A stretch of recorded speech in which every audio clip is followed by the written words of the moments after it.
ইসলামী আন্দোলন বাংলাদেশ কি চায়? হাজারো রাজনৈতিক দল আছে, তার সত্ত্বে ইসলামী আন্দোলন বাংলাদেশ করবেন কেন? এটা প্রশ্ন আছে কি নেই? ঠিক না ভাই? ইসলামী আন্দোলন বাংলাদেশ কেন করবেন?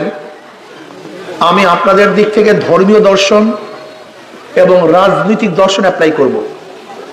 দুই কারণ, ইসলামী আন্দোলন বাংলাদেশের বাইরে কিছু করার সুযোগই নেই। ধর্মীয় দর্শন হলো আমরা যারা বিশ্বাস করি আল্লাহকে, কিয়ামতকে, তারা তো অবশ্যই বিশ্বাস করি আমরা যা কিছু করতেছি, যা কিছু করব, আল্লাহর কাছে হিসাব দিতে হবে। কি কথা ঠিক না? ইমাম বুখারী রাহমাতুল্লাহ আলাইহি তার বুখারী শরীফ শেষ করছেন, শেষ অধ্যায় কি?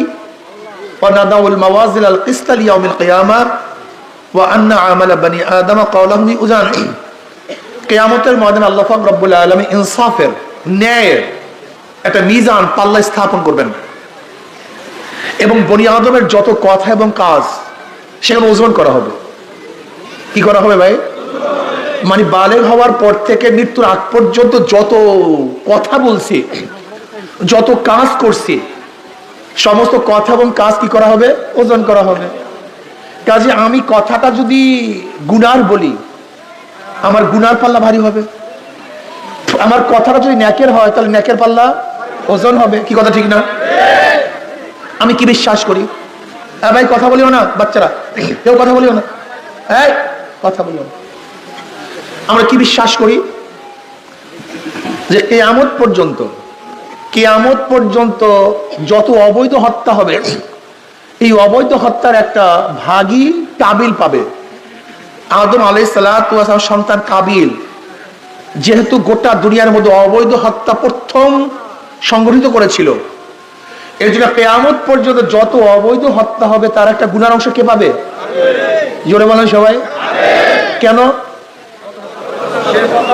বলেন সবাই? বুখারীর মধ্যে রওয়ায়াত আছে, কিয়ামত পর্যন্ত যত অবৈধ হত্যা হবে তার একটা অংশ কাবিল পাবে, যেহেতু এই কাজটা সে সূচনা করেছিল। তাই যার দ্বারা গুনার কাজ সূচনা করা হয় সে ব্যক্তি সমস্ত গুনার অধিকারী হবে। কি কথা ঠিক না? ধরে নেন আপনারা কিছু যুবক একত্রিত হয়ে উপরে যাবেন চুরি করার জন্য, ডাকাতি করার জন্য। খেয়ালাকে বলছে, ভাই আমরা যুবকরা ডাকাতি করব, চুরি করব, আর তোমার খেয়া ব্যতীত তো আমি কাজটা করতে পারবো না। এখন খেয়ালা বলতেছে, ভাই আমি তো মুসলিম মানুষ, আমি দরবেশ, চরমনার মুরিদ, তাবলীগ করি, আমি তো চুরির ভাগের মধ্যে নাই। কিন্তু যেহেতু তোমরা যুবকরা ইচ্ছা করছো চুরি করার জন্য, আর আমার খেয়া ব্যতীত কাজটা করতে পারবো না, আসো তোমার চুরির ভাগের মধ্যে নাই, কিন্তু আমি ধাক্কা দিয়ে তোমাদেরকে পার করে দিই। আচ্ছা, খেয়ালা যদি চুরির ভাগীও না হন, ধাক্কা দিয়ে পার করে দেন, তাহলে চুরি এসে খেয়ালার কোনো দোষ আছে ভাই? কেন? সে তো চুরির ভাগের মধ্যে নেই। কি দিয়েছে? কেন? ধাক্কা ব্যতীত চুরি করতে পারতো না। এটা আগে বুঝেন, এটাকে বোঝার চেষ্টা করুন। চুরিওয়ালা ভাগের মধ্যে নাই, কিন্তু তার ধাক্কা ব্যতীত এই যুবকরা অন্যায় কাজটা করতে পারতো না। কাজে দায়িত্ব কে নিবে? ওই খেয়ালাকে নিতে হবে। ঠিক কিয়ামতের ময়দানে অনেক মুসল্লি তারা দেখবে লক্ষ লক্ষ জেনার গুনাহ, লক্ষ লক্ষ মদের গুনাহ, লক্ষ লক্ষ চুরির গুনাহ। মুসল্লি বলবে, আল্লাহ আমি তো কোনোদিন চুরি করি নাই, আমি তো কোনোদিন মদ পান করি নাই, আমি তো কোনো মেয়ের দিকেও তাকাই নাই, এত ধর্ষণের গুনাহ আসলো কোথার থেকে? আল্লাহ বলবেন, আমি জানি তুই কোনোদিন মদ পান করস নাই, কিন্তু যাদেরকে ভোট দিয়ে মদের আইন পাশ করার সুযোগ করিয়েছ, তোর ভোট ব্যতীত মদের আইন পাশ করতে পারতো না, এর জন্য সমস্ত গুনাহ তোর আমলনামায় লিখে দিস। কথাটা বুঝাতে পারি? যেরকম সংসদে বিল উত্থাপন হয়, স্পিকার সাহেব কি বলে? মদের পক্ষে কে আছেন, মদের পক্ষে কে আছেন, মদের পক্ষে কে আছেন, হাত তোলেন, হাত তোলেন, হাত তুলছেন, হা জয় হয়েছে, হা জয় হয়েছে, হা জয় হয়েছে। এই যে হাত তোলার কারণে মদের আইন পাশ হয়েছে। যদি হাত না তুলতো তাহলে মদের আইন পাশ হইতো? এই হাত তোলার সুযোগ কে করছে? জোরে বলেন তো দেখি কেন? আপনারা যদি ভোট না দিয়ে তাকে সংসদে না পাঠাতেন, তাহলে সে মদের পক্ষে হাত তুলতে পারতো না। কাজে আপনার ভোটের কারণে গোটা বাংলাদেশের মধ্যে যত চুমুক মদ দেওয়া হবে, প্রত্যেকটা চুমুকের কোনো আপনার আমলনামায় লেখা হবে। আপনি কি ভাবছেন ভোট দিয়ে সিল? বোকা আপনি। ধরে নেন আমি আজকের বিল উত্থাপন করলাম, আচ্ছা আল্লাহ নাই, কি বিল উত্থাপন কি করলাম? আল্লাহ নাই, কে আছেন হাত তুলেন। যদি এরকম হাত তুলেন তো অবস্থাটা কি হবে বলেন তো? হ্যাঁ, এই হাত তোলাটাকে কি ভাবছেন? এই হাত তোলাটাকে ভাবছেনটা কি? যেমন তেমন মনে করছেন হাত তোলাটাকে? একে ভাবছেনটা কি? এই সিলটাকে যেমন তেমন মনে করছেন? সিল মানে সমর্থন করা, সিল মানে সাপোর্ট করা, সাহায্য করা, সহযোগিতা করা। কি কথা ঠিক না? কিয়ামতের ময়দানে অনেক মুসল্লি দেখবে লক্ষ লক্ষ জিনার গুনাহ। আল্লাহ, আমি কোনোদিন মেয়ের দিকে তাকাই নি। হ্যাঁ ঠিকই আছে, কিন্তু যাদেরকে ভোট দিয়ে ধর্ষণের আইন পাশ করার সুযোগ করিয়ে দিয়েছো। আপনারা জানেন বাংলাদেশে জেনা সম্পূর্ণ বৈধ। একটা যুবক যুবতী যদি সম্মতি হয়ে অন্যায়ের মধ্যে লিপ্ত হয়, আর যদি তার বিরুদ্ধে হাইকোর্টেও কেস দেন, তাই সুপ্রিম কোর্টের চিফ জাস্টিসের বিচার করার কোনো ক্ষমতা নেই। এছাড়া বাংলাদেশে জেনা সম্পূর্ণ বৈধ। এই জেনা বৈধ করছে কারা? সংসদ সদস্যরা। আর সংসদ সদস্য নির্বাচন করছে কারা? কথা বলে না কেন? এই দায় দায়িত্ব কে নিবে? আমাকে বলুন না, আমাকে বলুন। আপনার ভোটের মাধ্যমে যত চুরি করবে, আপনি ভোট না দিতে পারলে, না দিলে এই চেয়ারম্যান সাহেব চুরি করতে পারতো না, জুলুম করতে পারতো না। এই চুরির দায় দায়িত্ব কে নিবে? আমাকে বলুন না। এটা হলো ধর্মীয় দৃষ্টিকোণ। এর জন্য ধর্মীয় দৃষ্টিকোণ থেকে কোন একজন মুমিন যে আল্লাহকে বিশ্বাস করে, কিয়ামতকে বিশ্বাস করে, সে অন্যায়কে সাপোর্ট করতে পারে না। এটা কোন দৃষ্টিকোণ থেকে? ধর্মীয় গুণ দৃষ্টিকোণ থেকে। এর জন্য এক হিন্দু পণ্ডিত ঠাকুর তার কাছে যখন ভোট চাওয়ার জন্য গেছে, হিন্দু পণ্ডিত বলতেছে, ভাই আমি তো হাত পাকা ভোট দেবো। আপনার ঠাকুর মানুষ? আমি চরমনে পীর সাহেব রহমাতুল্লাহ বয়ান শুনতাম। তিনি একটা কথা বলেছেন, আমার মাথার মধ্যে লাগছে কথাটা। সেটা কি? যে আমার ভোটের দ্বারা যত অন্যায় হবে তার দায় দায়িত্ব আমাকেই গ্রহণ করতে হবে। তা আমি ভোট দিয়ে আমি ঘুমাবো, আর অন্যায় সব দায় দায়িত্ব আমি কেন গ্রহণ করতে যাবো? সেদিন থেকে আমি নিয়াত করছি, আমি কোনোদিন অন্যায়ের পক্ষে, জালেমের পক্ষে, ক্ষুধাদ্রোহীদের পক্ষে, চোর ডাকাত বদমাশ খুনিদের পক্ষে আমি কোনোদিন রায় দেবো না। রাজনৈতিক দৃষ্টিকোণ থেকে মানুষ রাজনীতি কেন করে? শান্তি পাওয়ার জন্য, মুক্তি পাওয়ার জন্য, স্বাধীনতার জন্য, নিরাপত্তার জন্য। এ দেশ কেন স্বাধীন হয়েছিল? সাম্য, মানবিক মর্যাদা, সামাজিক ন্যায় বিচার প্রতিষ্ঠিত করার জন্য। আপনাকে জানেন স্বাধীনতার সেই স্লোগান কি ছিল? প্রিয় ভাইয়েরা, আমার যুবক বন্ধুরা, কয়েকটা মিনিট কথা শোনো। দেখো, ব্রিটিশদের বিরুদ্ধে আমরা আন্দোলন কেন করেছিলাম? ব্রিটিশদের বিরুদ্ধে আন্দোলন করেছিলাম, বৈষম্যের বিরুদ্ধে আন্দোলন করেছিলাম। যেহেতু ব্রিটিশ আমাদের সাথে বৈষম্য করছিল, এই জন্য তাদের বিরুদ্ধে আন্দোলন করেছিলাম। আবার পাকিস্তান কেন করেছিলাম? সংখ্যালঘু ভারতের লোকজন মুসলমানদের সাথে বৈষম্য করার কারণে আমরা পাকিস্তান নামীয় স্বাধীন একটা রাষ্ট্র কায়েম করেছিলাম, বৈষম্য দূর করার জন্য। 71-এ পাকিস্তান থেকে আমরা আলাদা হয়ে বাংলাদেশ কেন করেছিলাম? বৈষম্য দূর করার জন্য। যেহেতু পশ্চিম পাকিস্তানের লোকগুলি পূর্ব পাকিস্তানের সাথে বৈষম্য করছে, এর জন্য আমরা স্লোগান দিয়েছিলাম, সাম্য, মানবিক মর্যাদা, সামাজিক ন্যায় বিচার প্রতিষ্ঠা করতে চাই। আন্দোলন করে বাংলাদেশ নামে একটা ভূখণ্ড আমরা কায়েম করেছিলাম, স্বাধীন করেছিলাম। আজকে 71 থেকে 2024-এ 5ই আগস্ট পর্যন্ত যারা ক্ষমতা, 4 আগস্ট পর্যন্ত যারা ক্ষমতায় ছিল, এই 5ই আগস্ট পর্যন্ত যারা ক্ষমতায় ছিল, এরা বৈষম্য দূর করতে পারে? জোরে বলে পারে? এর জন্য 2024-এ 5ই আগস্ট আবার আন্দোলন সংগ্রাম করেছিলাম। কিসের জন্য? আন্দোলনের সূচনা কি ছিল? বৈষম্য চাই না, আমরা বৈষম্য দূর করতে চাই। এর জন্য মানুষ জীবন দিয়েছে, রক্ত দিয়েছে। আপনাদের নরসিংদীর জেলার মানুষগুলি সেই আন্দোলনের বহু বড় ভূমিকা পালন করেছে। এটা আপনাদের জন্য গৌরবের বিষয়। ধন্যবাদ আপনাদেরকে। নাহিদ শহীদ হয়েছে আমাদের ছাত্র আন্দোলনের ছেলে তাহমিদ। এরকম হাজারো সন্তানেরা শহীদ হয়েছে। কিসের জন্য ভাই? বৈষম্য দূর করতে চাই, জুলুম চাই না, অত্যাচার, অবিচার, চাঁদাবাজি, দখলদারি, আমরা শান্তিতে বসবাস করতে চাই। কিন্তু আমরা কি দেখলাম? 5ই আগস্টের পর আবারও সেই চাঁদাবাজি নাই। চাঁদাবাজি নাই, আপনাদের দুর্নীতি নাই, জুলুম নাই, অত্যাচার নাই, অবিচার নাই, মিথ্যা মামলা নাই। তাহলে কেন আন্দোলন করেছিলেন? শেখ হাসিনার বিরুদ্ধে আন্দোলন কেন করেছিলেন? জুলুমের বিরুদ্ধে আন্দোলন করেছিলেন, বৈষম্যের বিরুদ্ধে আন্দোলন করেছিলেন, চাঁদাবাজির বিরুদ্ধে আন্দোলন করেছিলেন। কিন্তু 5ই আগস্টের পরে আবারও যদি সেই চাঁদাবাজি হয়, আবারও সেই বৈষম্য হয়, তা আন্দোলন ব্যর্থ হয়েছে। এই আমত পর্যন্ত আন্দোলন করবেন, কোনোদিন আন্দোলন সাকসেস হবে না। আসলে মূল আমরা দেখি না। ব্রিটিশদের উপর আন্দোলন করেছি, সাকসেস হয় নাই। পাকিস্তান করছি, সাকসেস হয় নাই। বাংলাদেশ করছি, সাকসেস হয় নাই। শেখ হাসিনা ফ্যাসিস্টকে বিতরিত করেছি, পালাতে বাধ্য করেছি, কিন্তু এখনো সাকসেস। কারণটা কি? সুন্দর একটা কারণ আমাদের শায়খ মোর্শেদ বলে গেছেন। দেখেন আপনাদের মাথায় ধরে কিনা। একজনের নাম এ, একজনের নাম বি, একজনের নাম সি।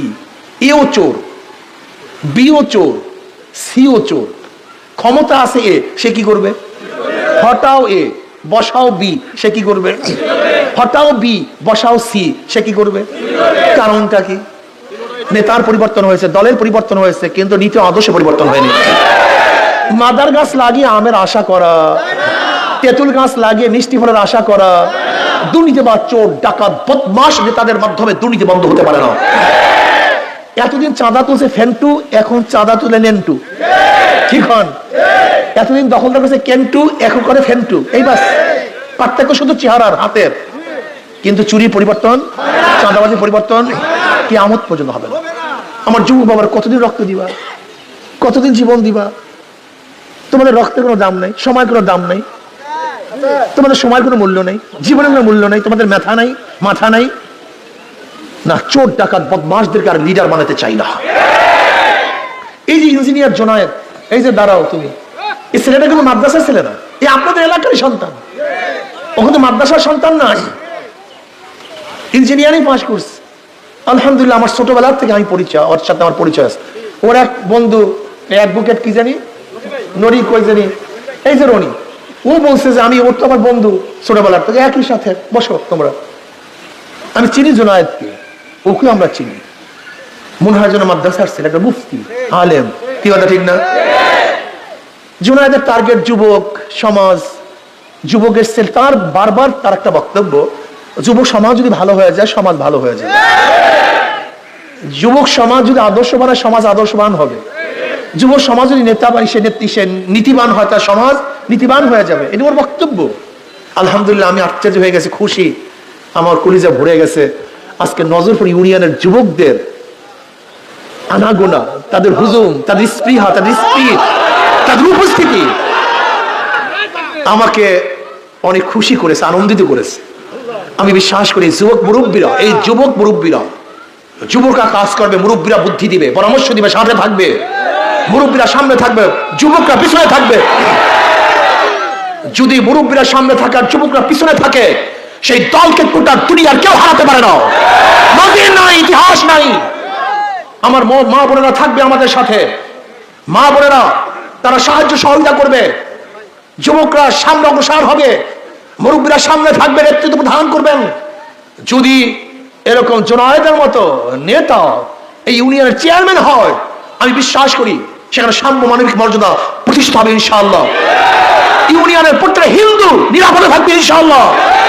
আমাদের চরমনাই ইউনিয়নের হিন্দুরা সবচেয়ে বেশি নিরাপদে থাকবে। বাংলাদেশের কোন জায়গায় আপনারা দেখেছেন খবরে, একেবারে জাতীয় খবরে নিউজে আসছে, বাংলাদেশের কোন জায়গায় আবার পূজা মণ্ডপ না বাড়লেও চরমনাই ইউনিয়নে 2টা পূজা মণ্ডপ বাড়ছে। আগে যা ছিল তা তো আছেই, 2টা বাড়ছে। আমাদের ইউনিয়নের সমস্ত হিন্দুরা নিরাপদ। এটা রাজনৈতিক দৃষ্টিকোণ থেকে বলছি যে একজন আদর্শবান ব্যক্তি কারোর উপর জুলুম করতে পারে না, একজন নীতিবান ব্যক্তি কারোর উপর জুলুম করতে পারে, অত্যাচার করতে পারে না।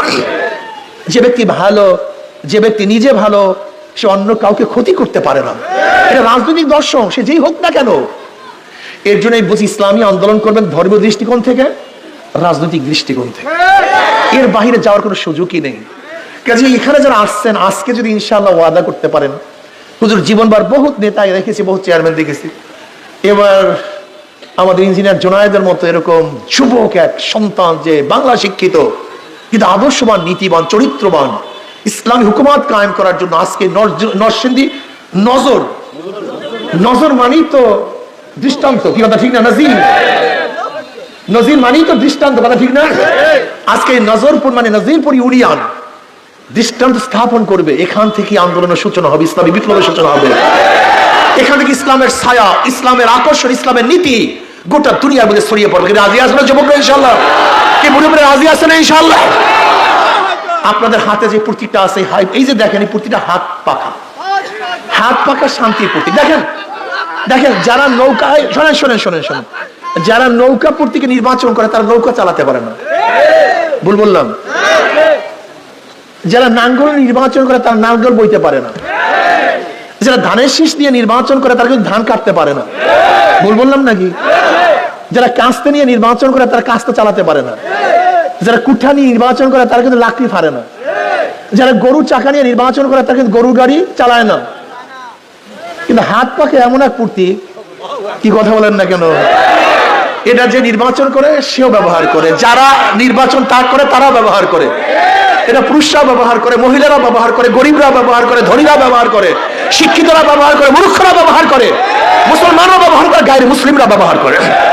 তার মানে হলো হাত পাকা সর্বজনীন মার্কা। এই মার্কা সবার মার্কা, সবার প্রয়োজন। যখন ইলেকট্রিসিটি ফেল করে তখন হাত পাকা ফেল করেন। কি কথা ঠিক না? সব আপনাকে ছাড়তে পারে কিন্তু হাত পাকা আপনাকে ছাড়বে না। কাজে শান্তির প্রতি হাত পাকা। যদি হাত পাকা বিজয় হয় তাহলে জনগণ বিজয় হবে। হাত পাকে বিজয় হয় মুরব্বীরা বিজয় হবে, হাত পাকে বিজয় হয় যুবকরা বিজয় হবে, হাত পাকে বিজয় হয় মহিলারা বিজয় হবে, হাত পাকে বিজয় হয় মুসলিম হিন্দু বৌদ্ধ খ্রিস্টান সবাই বিজয় হবে। কাজে হাত পাকাকে আমরা নিজের প্রতীক হিসেবে গ্রহণ করতে পারি না ইনশাআল্লাহ? কি মুরব্বীরা পারেন না? যুবকরা পারেন না ইনশাআল্লাহ? কে কে রাজি আছে আগামী নির্বাচনে হাত পাকে নিয়ে নারায়ে তাকবীর, নারায়ে তাকবীর, নারায়ে তাকবীর। আল্লাহ আমাদের সবাইকে মাশাআল্লাহ আশা করি ইনশাআল্লাহ এই নজরপুর ইউনিয়ন নজির সৃষ্টি করবে, এই নজরপুর ইউনিয়ন নজির সৃষ্টি করবে, দৃষ্টান্ত স্থাপন করবে ইনশাআল্লাহ। কাজে আল্লাহ পাক আমাকে আমাদের সবাইকে কবুল করে নেন। সত্যের পক্ষে থাকবো, ন্যায়ের পক্ষে থাকবো, জুলুমের বিরুদ্ধে থাকবো, অন্যায়ের বিরুদ্ধে থাকবো। যদি যুবকরা ন্যায়ের পক্ষে থাকেন, অন্যায়ের বিপক্ষে থাকেন, নজরপুর ইউনিয়নে কোনো জুলুম থাকবে না, অত্যাচার থাকবে না, অবিচার থাকবে না, দখলদারি থাকবে না, চাঁদাবাজি থাকবে না ইনশাআল্লাহ। এক থাকবেন, এক অভিন্ন থাকবেন। দেখবেন দুর্নীতির বিরুদ্ধে যখন আপনি এক হয়ে যাবেন, দুর্নীতি পালিয়ে বেড়াবে, এখানে থাকবে না। আল্লাহ আমাকে আমাদের সবাইকে কবুল করে নেন। আল্লাহুম্মা আমিন।